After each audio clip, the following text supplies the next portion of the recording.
السلام علیکم۔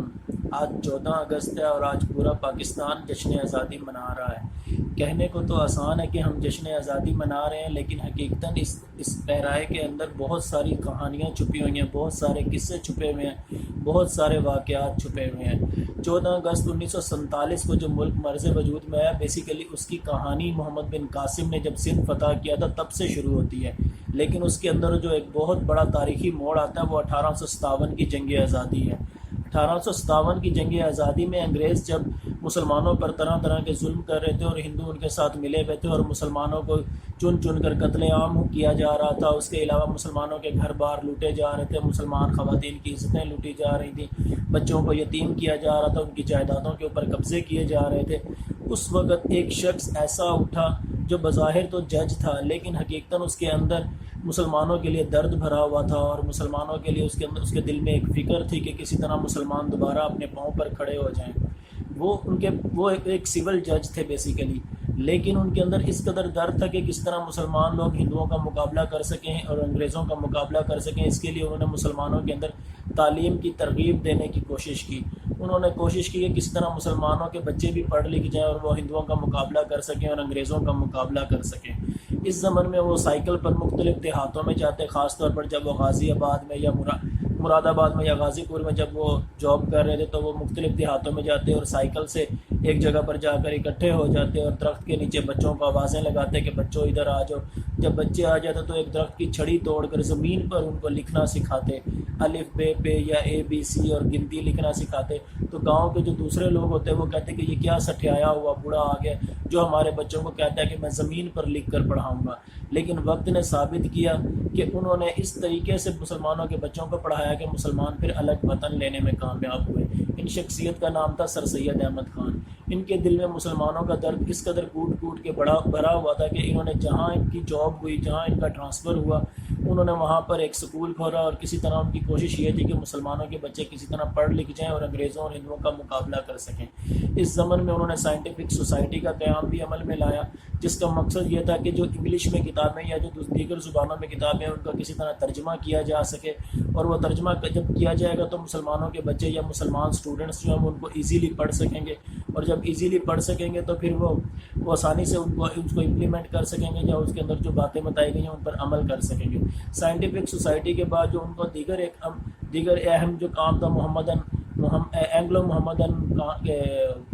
فاؤنڈیشن، یا اس کے علاوہ جو ہے اردو کے دفاع میں انہوں نے تحریکیں چلائیں، یا اس کے علاوہ علی گڑھ میں جو انہوں نے اسکول بنایا، بعد میں کالج بنایا اور وہ ایک وقت آیا کہ وہ یونیورسٹی بھی بن گیا۔ یہ ایسے چند ایک پھول تھے جنہوں نے خوشبو جب دینا شروع کی تو مسلمانوں کی تاریخ بدلتی چلی گئی، اور پھر 1947 میں 14 اگست کا دن آ گیا جب مسلمانوں نے ایک الگ وطن حاصل کر لیا۔ علی گڑھ میں جب سر سید احمد خان نے جب اسکول بنایا اور پھر وہ کالج بنا تو اس وقت سر سید احمد خان کو ایک احساس یہ ہوا کہ جس طرح کانگریس جو 1885 میں AOU نے تشکیل دے دی تھی، اس کے بعد سر سید احمد خان کو یہ احساس ہوا کہ مسلمانوں کو ابھی کانگریس میں شمولیت اختیار نہیں کرنی چاہیے بلکہ اپنی تعلیم پر توجہ دینی چاہیے۔ جب تک یہ تعلیم کے میدان میں آگے نہیں آئیں گے اس وقت تک نہ تو یہ انگریزوں کی چالاکیوں کا مقابلہ کر سکتے ہیں، نہ یہ ہندوؤں کی چالاکیوں کا مقابلہ کر سکتے ہیں۔ تب سر سید احمد خان نے ایک طرف تو مسلمانوں کو کانگریس میں شمولیت سے روکا اور سیاست میں ابھی نہ کودنے کا مشورہ دیا، لیکن دوسری طرف محمدن ایجوکیشنل کانفرنس کی تشکیل دی۔ محمدن ایجوکیشنل کانفرنس کا مقصد یہ ہوتا تھا کہ ہندوستان کے مختلف علاقوں سے مختلف قسم کے گروپ آتے اور وہ بتاتے کہ ہمارے علاقے میں فلانے سبجیکٹ کا ٹیچر نہیں ہے یا فلانے سبجیکٹ کے مضمون کی کمی ہے یا لوگوں کو فلانی چیز کا شعور نہیں ہے، تو سر سید احمد خان مختلف اساتذہ یا مختلف طلباء کا جو ان امور میں ایکسپرٹ کنسیڈر ہوتے تھے ان کی وہاں پہ تشکیل فرماتے، اور وہاں پر وہ جماعت جاتی یا وہ اساتذہ یا وہ اسٹوڈنٹس کا گروپ جاتا اور وہاں پر وہ اس مسئلے کو حل کرتے یا اس پرابلم کو سولو کرتے۔ اسی طرح محمد ایجوکیشنل کانفرنس کا ہی ایک اجلاس، سالانہ اجلاس ڈھاکہ میں جاری تھا، جب مسلمانوں نے خاص طور پر نواب محسن الملک اور نواب وقار الملک نے یہ اندازہ لگایا کہ اب ہم ایسا وقت آ چکا ہے کہ جب مسلمانوں کی الگ سیاسی جماعت ہونی چاہیے، کیونکہ اب مسلمان تعلیم میں اس قدر آگے آ چکے ہیں کہ اب وہ اپنی سیاسی جماعت نہ صرف چلا سکتے ہیں بلکہ وہ مسلمانوں کے حقوق کی حفاظت بھی کر سکتے ہیں۔ تب آل انڈیا مسلم لیگ کے قیام کی تجویز دی گئی۔ بیسیکلی یہ 1905 میں محمدن ایجوکیشنل کانفرنس کا ہی سالانہ جلسہ تھا جو ڈھاکہ میں ہو رہا تھا اور نواب محسن الملک کی حویلی میں ہو رہا تھا۔ اس وقت محمدن ایجوکیشنل کانفرنس کا قیام عمل میں لایا. محمد ایجوکیشنل کانفرنس کے بطن سے آل انڈیا مسلم لیگ کا قیام عمل میں لایا گیا, اور سر آغا خان کو جو کہ اسماعیلیوں کے بھی 48ویں امام تھے ان کو مسلم لیگ کی صدارت سونپی گئی. اور اس کے بعد اگلی اچیومنٹ جو تھی وہ منٹو مارلے اصلاحات تھی. آل انڈیا مسلم لیگ کے پلیٹ فارم سے مسلمانوں نے اس قدر کوششیں کی کہ مسلمانوں کو کس طرح جداگانہ انتخاب کا حق مل سکے, اور منٹو مارلے اصلاحات جب 1909 میں آئیں تو اس میں پہلی دفعہ انگریزوں نے مسلمانوں کو الگ قوم تسلیم کر لی اور مسلمانوں کے لیے جداگانہ انتخاب کا حق تسلیم کر لیا. اس کے بعد جب قائد اعظم مسلم لیگ میں شامل ہوئے تو قائد اعظم کی کوششوں سے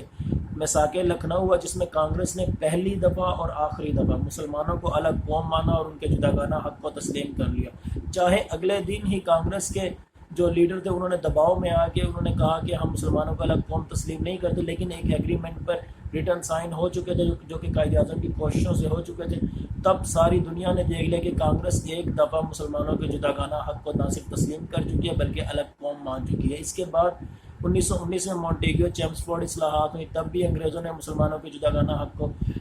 برقرار رکھا اور مسلمانوں کو جداگانہ انتخاب کا حق ملا. اس کے بعد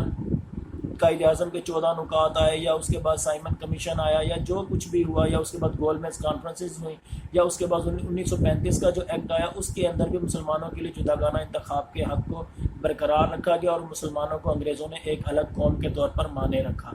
یہاں تک کہ 1940 کا دن آ گیا اور 1940 کو قرارداد پاکستان منظور ہوئی, جس کا ایکچوئل نام تو قرارداد لاہور تھا, لیکن ہندو اخباروں نے خود ہی اس کو اتنا پروپیگیٹ کیا, اس کو قرارداد پاکستان کا نام دے کہ قائد اعظم خود سے کہنے پہ مجبور ہو گئے کہ ہم نے تو اس کا نام قرارداد لاہور رکھا تھا لیکن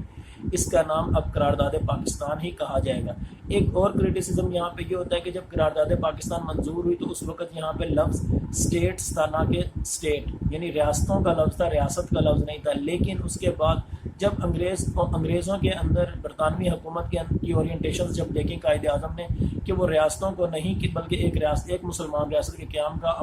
مطالبہ مان رہے ہیں, تو 1946 کے اندر حسین شہید سہروردی جن کا تعلق مشرقی بنگال سے ہی تھا, انہوں نے ہی ایک امینڈمنٹ پیش کی اور ریاستوں کی جگہ لفظ ریاست کو شامل کر لیا, یعنی کہ مسلمانوں کو ایک الگ ملک ملنا چاہیے, چاہے وہ مشرق میں ہو یا مغرب میں ہو یا دونوں طرف سے ہو. اس کے بعد 14 اگست 3 جون 1947 کا پلان آیا اور اس کے بعد 14 اگست 1947 کو پاکستان کا قیام عمل میں آیا. یہاں سے ہماری آزادی کی شروعات ہوتی ہیں. جس وقت پاکستان قیام عمل میں آیا اس وقت پاکستان کے جو صوبے تھے وہ مشرقی بنگال, مغربی پنجاب, سندھ, شمال مغربی سرحدی صوبہ, اور اس کے علاوہ جو بلوچستان کا علاقہ تھا اس کے اندر ایک برٹش بلوچستان تھا. اس کے علاوہ خاران, مکران, لسبیلا اور کلات کی ریاستیں تھیں اور قبائلی بلوچستان تھا. اس کے علاوہ جن ریاستوں نے پاکستان کے ساتھ الحاق کیا مغربی پاکستان والی سائڈ پر تو بہاولپور, چترال, دیر, سوات اور ہنزا اور نگر یہ والی ریاستیں تھیں. لیکن دوسری طرف جوناگڑھ اور اس کی جو ویزل اسٹیٹ تھی مناوادر, اس نے پاکستان کے ساتھ الحاق کیا. حیدرآباد دکن کے جو نواب تھے ان کی نظام جو تھے انہوں نے پوری کوشش کی کس طرح آزاد رہ سکیں, لیکن انہوں نے پاکستان کا اسٹیٹ بینک بنانے میں بھی ایک اہم کردار ادا کیا اور پاکستان کو اسٹیٹ بینک بنانے کے لیے جتنے سونے کی ضرورت تھی وہ حیدرآباد کے نواب نے اس کو پرووائڈ کیا اور لیاقت علی خان کو سونا دیا, جس کے بعد 1 جولائی 1948 کو قائد اعظم نے پاکستان کے اسٹیٹ بینک کا افتتاح بھی کیا. لیکن جس دن قائد اعظم کی ڈیتھ ہوئی اسی دن انڈیا نے یہ دیکھا کہ کیونکہ پاکستان آرمی یا پاکستانی قوم جو صدمے سے دوچار ہے, انہوں نے بالکل اسی دن جس دن قائد اعظم کا جنازہ تھا اس دن حیدرآباد دکن کے اوپر قبضہ کر لیا اور ایک ملٹری آکوپیشن کر لی, اور اس کے بعد سے آج تک وہ علاقہ حیدرآباد دکن جو ہے وہ سارا علاقہ جو ریاست کا علاقہ ہے وہ اس وقت انڈیا کے قبضے میں ہے. اس کے علاوہ جوناگڑھ اور مناوادر کے اوپر بھی انڈیا نے قبضہ کر لیا اور وہاں کے جو حکمران تھے وہ ہجرت کر کے وہ پاکستان آ گئے. لیکن اس کے بعد پاکستان کے 2 حصے تھے, ایک مشرقی بنگال اور اس کے علاوہ جو مغربی پاکستان والی سائڈ پہ جتنے بھی صوبے یا ریاستیں تھیں. ایک وقت ایسا آیا کہ جب ہم اپنے نظریے سے پیچھے ہو گئے اور ہم نے نظریہ اسلام کو, نظریہ پاکستان کو چھوڑ کر جب لسانیت پرستی کی طرف توجہ دینا شروع کر دی, صوبائیت پرستی کی طرف توجہ دینا شروع کر دی, تو ہماری قوم کے اندر ایسے اختلافات نے جنم لیا جس سے مشرقی پاکستان کا سانحہ نمودار ہوا, جس میں ہمارے سیاستدانوں کی بھی نااہلی ہے, مختلف قسم کے مختلف فیکٹرز اور بھی ہیں. زبان کے حوالے سے اتحاد کی بھی کمی ہو گئی, قومی وحدت کی بھی کمی ہو گئی, سیاسی دانش مندی کا فقدان بھی نظر آنے لگ گیا۔ اس کے بعد 1971 کے بعد 1973 کا جب آئین پیش کیا گیا تو ایک بار پھر یہ تہیا کیا گیا کہ اب جو باقی ماندہ پاکستان ہے اس کو ایک بار پھر اوپر لے کر جانا ہے، اس کو گرو کی طرف لے کے جانا ہے، اس کو پیس، پراسپیرٹی اور پروگریس کی طرف لے کے جانا ہے۔ تب ایک بار پھر ایک نیا عزم کیا گیا۔ اس کے بعد پاکستان کی تاریخ کے اندر کافی سارے اتار چڑھاؤ آئے، کبھی ڈیموکریسی آئی، کبھی ملٹری ریجیمز آئے، لیکن وطن عزیز بلندیوں کی طرف جاتا رہا، رواں دواں رہا۔ اس وقت یہ حال ہے کہ پاکستان ایک پروگریسو وے میں چل رہا ہے، اور پاکستان کی اس وقت فارن ریلیشنز بھی بڑے زبردست ہیں۔ اس وقت جس طرح انڈیا ایک زمانہ تھا کہ ہمیں کٹ آف کر رہا تھا اور سارک کا اجلاس اس نے کٹ آف کرنے کی کوشش کی، اب وقت آ گیا کہ ساؤتھ ایشیا کو ایک طرح سے پاکستان لیڈ کر رہا ہے۔ سارک کے اندر جتنے ممالک شامل ہیں، چاہے وہ نیپال ہے، بھوٹان ہے، بنگلہ دیش ہے یا سری لنکا ہے، وہ اس وقت پاکستان کے گن گا رہے ہیں۔ اور دوسری طرف جب سی پیک کے سینیریو میں جب پاکستان کی فورن پالیسی ایمرج ہو رہی ہے تو ایک دنیا بھی پاکستان کے پیراڈائم کو، پاکستان کے پرسیپشن کو تسلیم کر رہی ہے۔ اور کشمیر کے اوپر جو پاکستان نے نیو میپ ڈیزائن کیا ہے یا نیو میپ جو لانچ کیا ہے، اس کے بعد پاکستان کا نقطہ نظر پوری دنیا کے سامنے مزید واضح ہو گیا، اور انڈیا کا جو پراپوگنڈا ہے کشمیر کے حوالے سے یا جونا گڑھ اور مناوادر کے حوالے سے، وہ کافی حد تک دم توڑ چکا ہے۔ اور جتنے بھی سارک کنٹریز ہیں وہ پاکستان کے موقف کو نہ صرف تسلیم کر رہے ہیں بلکہ انٹرنیشنل کمیونٹی کے اندر بھی ترکی بھی اور دیگر اسلامی ممالک بھی، اور خاص طور پر چین بھی اور رشیا بھی پاکستانی پرسیپشن کو، اور آذربائیجان بھی پاکستانی پرسیپشن کو تسلیم کر رہا ہے۔ آذربائیجان کی حد تک تو یہ بات بھی ہے کہ وہ نگورنو کاراباخ اور کشمیر کو ایک جیسا ایشو تسلیم کرتا ہے، اور وہ کہتا ہے جس طرح نگورنو کاراباخ میں آرمینیا ظلم و ستم کر ہے، کشمیر کے اندر بھی اسی طرح بھارت ظلم و ستم کر ہے۔ دوسری طرف ترکی کے صدر طیب اردگان نے بھی کشمیریوں کی مکمل حمایت کیا، اور ایران کے جو سپریم لیڈر ہیں آیت اللہ خامنئی، وہ بھی کئی دفعہ کشمیریوں کے حق میں بیان دے چکے ہیں۔ اس کے علاوہ کشمیر پر چائنا بھی پاکستانی موقف کی تائید کرتا ہے۔ اس زمن میں اگر پاکستان کی فورن پالیسی کو دیکھا جائے اور آج کی 14 اگست کی تاریخ کو دیکھا جائے تو ہم آج کی 14 اگست کے دن ہم یہ کہہ سکتے ہیں کہ پاکستان کی فورن پالیسی نہ صرف تاریخ کی بلندیوں کو چھو رہی ہے بلکہ وہ پوری دنیا کو اپنا گرویدہ بنانے کی طرف لگی ہوئی ہے، اور پوری دنیا اس وقت پاکستان کے پوائنٹ آف ویو کو اپریشیٹ کر رہی ہے۔ بلکہ اس کے علاوہ پاکستان کے اندر جو اکانومی کی جو صورتحال ہے وہ دن بدن سی پیک کے تناظر کے اندر کافی گرو کر رہی ہے۔ یہ خاص طور پر انشاءاللہ یہ کرونا کا ایشو اگر ختم ہو جائے تو اس کے بعد پاکستان کے اندر پاکستان ایک ایمرجنگ مارکیٹ کی بننے کی طرف جا رہا ہے، خاص طور پر سی پیک کے ذریعے جب ریل کنیکٹیوٹی کے ذریعے پاکستان افغانستان اور پھر سینٹرل ایشین اسٹیٹ تک کنیکٹ ہوگا، یا جو پاکستان نے ایران کے ساتھ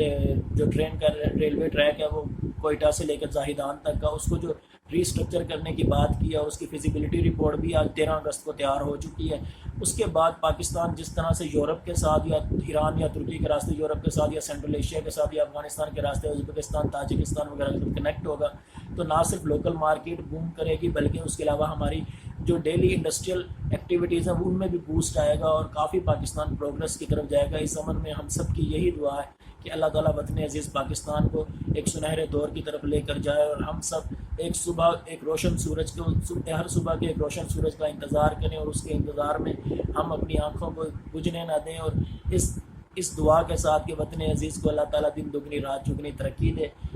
میری بھی یہی دعا ہے اور آپ سب کی یہی دعا ہونی چاہیے۔ پاکستان زندہ باد، پاکستان پائندہ باد۔ Thank you.